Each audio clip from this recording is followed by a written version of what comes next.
Time for the 49ers Rush Podcast. Without a doubt, I think 49ers fans were probably most, maybe not upset, but they wanted improvements on the offensive line. Going from the 2023 Super Bowl loss, free agency, the draft, heading into 2024, people wanted a newer look offensive line.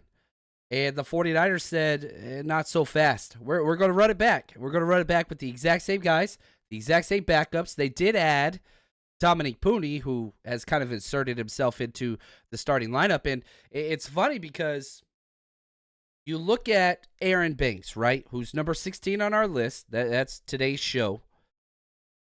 Damn good player. It has been for a while. But the 49ers wanted to kind of rinse and repeat the Laken Tomlinson situation. You remember? Laken Tomlinson was playing Pro Bowl level guard play. They let him walk and go get paid. But a year before his contract, they draft Aaron Banks in the second round. We'll talk about the draft here in a second. Park him for a year. Laken walks. Aaron Banks steps in. Seamless. It's the red shirt philosophy that is the 49ers. And Dominique Pooney said not so fast there.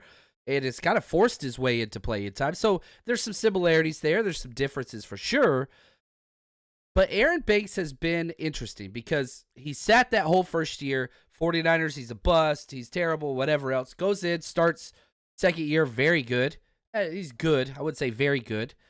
And then last year, one of the best training camps, one of the best preseasons. The first 3 games of the season, Pro Bowl level play. Then he gets injured. Played the whole year injured with the turf toe that re-aggravated itself in the playoffs. Had a terrible playoffs, but you got to give him credit for playing injured, right? This is his last year. Aaron Banks has to have a good year this year. He's had a good camp, but it's a contract year. And the 49ers drafted not 1, but 2 guards this year. So for Aaron Banks, I think the writing's on the wall. Hopefully he stays, but with all the contracts, there's a lot of expiring contracts this year. I don't see how that happens. Now, shout out to my man Josh, the executive producer of today's show. Aaron Banks comes in 16. The first year we did this in 2022, he came in 18. Last year came in 15. This year 16. Always kind of in that little bracket there, right? Wears jersey number 65. Big dude. Probably one of the biggest guards, interior offensive lineman Shanahan's ever had. And I know that's hyperbole, but I didn't scout Aaron Banks for our draft profile whenever he came out because he was too big. I was like, this guy's not a scheme fit. It's not there. 6'5", 325. Big. 33-inch arms, 26 years old, still young. Ran a 5'3", 40. He's a big dude. It was part of this shift to this more power system. You remember, you drafted Trey Lance, Aaron Banks, Trey Sermon. You went 1 for 3. But the idea was we're going to go to this more physical running style, bigger bodied, all the way across the board. It didn't work out. Trey Sermon didn't work out. Trey Lance didn't work out. But Aaron Banks did. And Aaron Banks, what's funny, is the only player you traded back for. You traded up for Trey Lance, traded up for Trey Sermon, traded back for Aaron Banks, and he's the one that worked out. Local kid, El Cerrito. My son plays for this football team, and I have to salute the Aaron Banks. He fought for the entire football team to be brought out to 49ers training camp and get the VIP treatment. They got lunch, got to sit on the really cool stands. My son got CMC's autograph on his shirt, and so shout out to Aaron Banks, a man of the community. I love that he's from here. Go Gauchos, and continually gives back to that community, which is a big deal. Went to Notre Dame, was awesome there, known as the Dancing Bear. And he had he was pretty well touted. He was one of the top prospects in Northern California whenever he was coming out of high school. I mean, he was good. Arizona, Arizona State, Oregon, Baylor, UCLA, Michigan, Miami, Notre Dame. Everybody wanted this guy. And he was a 4-year letterman in basketball and football. So he's a big dude. But, man, you want to be impressed? Just type in Aaron Banks basketball highlights on YouTube. Pretty damn impressive. He can move pretty well. They call him Dancing Bear. That kind of makes sense. Goes to Notre Dame. It was awesome. He started every game for Notre Dame as a senior. And you could talk about it. He was second team almost everything. All-American, all that stuff. Gets the Senior Bowl invite. And I cannot stress this enough. If somebody wants to play for the 49ers and be drafted by the 49ers, go to the damn Senior Bowl.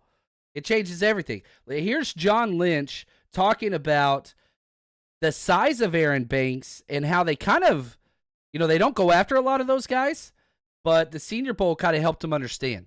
I think, obviously you always want the guy that's big, that can move, and is a scheme fit. And I think in this case, we believe that we found a candidate for that. We really grew to appreciate Aaron throughout the process. His film was very good at Notre Dame. The Senior Bowl was a positive look in person for us. Continued to grow there. And then, Mike McGlinchey's incessant, I'm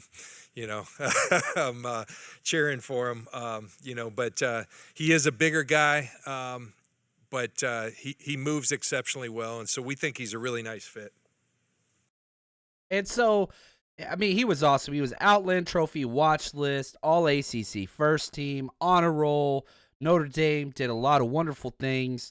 And he gets to play next to Trent Williams, which is huge.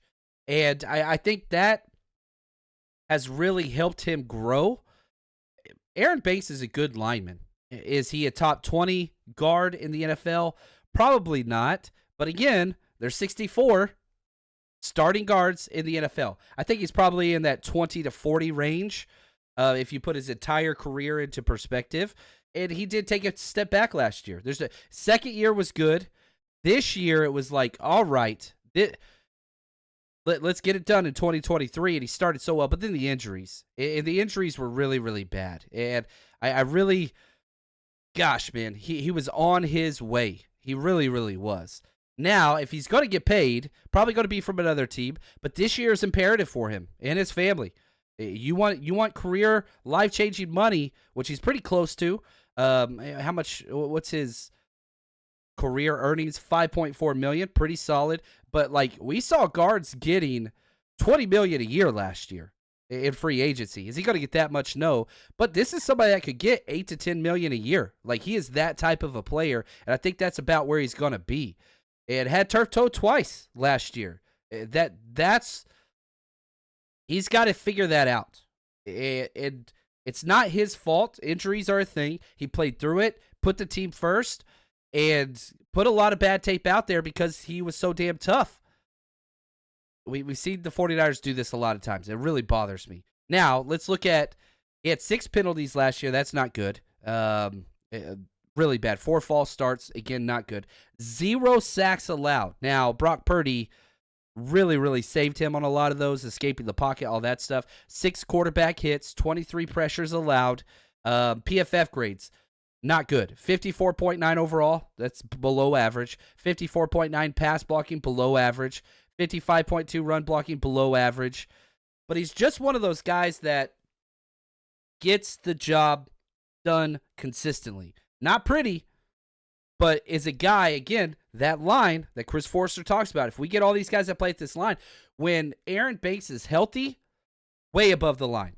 When he's injured, right at the line, little below it. And so whenever you have somebody that can play injured and is tough as hell with that size, it's like, okay, no matter what, we're getting that line, however you want to define it. I need to find a better term. That average line O-line play, that's huge. But the extra is there. It is there. He's just got to be healthy. Now, the postseason, yikes. I don't know who played worse in the postseason for the 49ers, but it's Ambry Thomas, Javon Hargrave, and Aaron Banks. They were the 3 worst players on the 49ers. And again, dude played injured through a couple injuries. Listen to these PFF grades of the postseason. 48.9 overall, terrible. 37.5, god awful. 59.6 run blocking was good, but he was abysmal. And it was. I thought he was the worst offensive line play we had, period, in the playoffs and Super Bowl. And again, it's this constant tension. You got to balance. This dude played injured. He could have been on the sideline in shirt and shorts. He went out there and battled.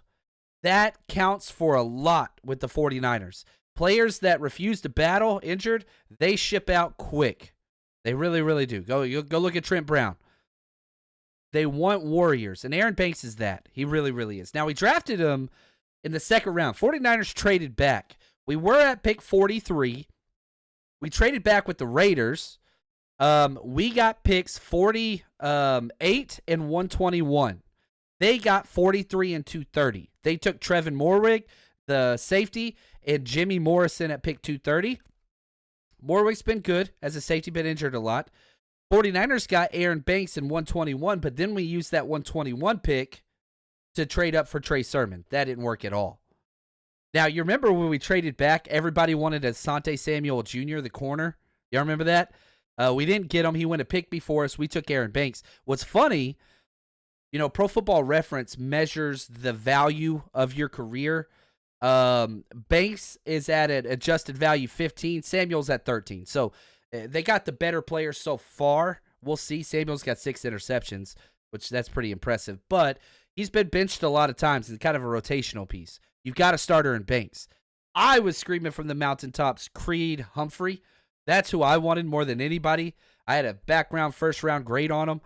Creed Humphrey went 15 spots later. He's got a 30 adjusted value, more than Banks and Samuel combined, and all pros already, whatever. Anyway, I'm going to go cry in a corner now. But we got Aaron Banks, and I like Aaron Banks. He's a solid player. Probably going to be his last year with us, but we'll see. We'll see what that looks like. Now, talked about how he made $5.4 million. He's got 30 starts in his career already, 2-year starter, 14 last year. Missed those 3 games with the turf toe, but then played through it. What's on the agenda this year? Man, if he can just stay healthy and play at that borderline Pro Bowl level, which is what he's capable of. That's what his athletic profile, that's what his tape. When healthy, that's the asterisk. And again, you're talking about somebody that was never hurt really at Notre Dame. It had turf toe is just a lingering issue.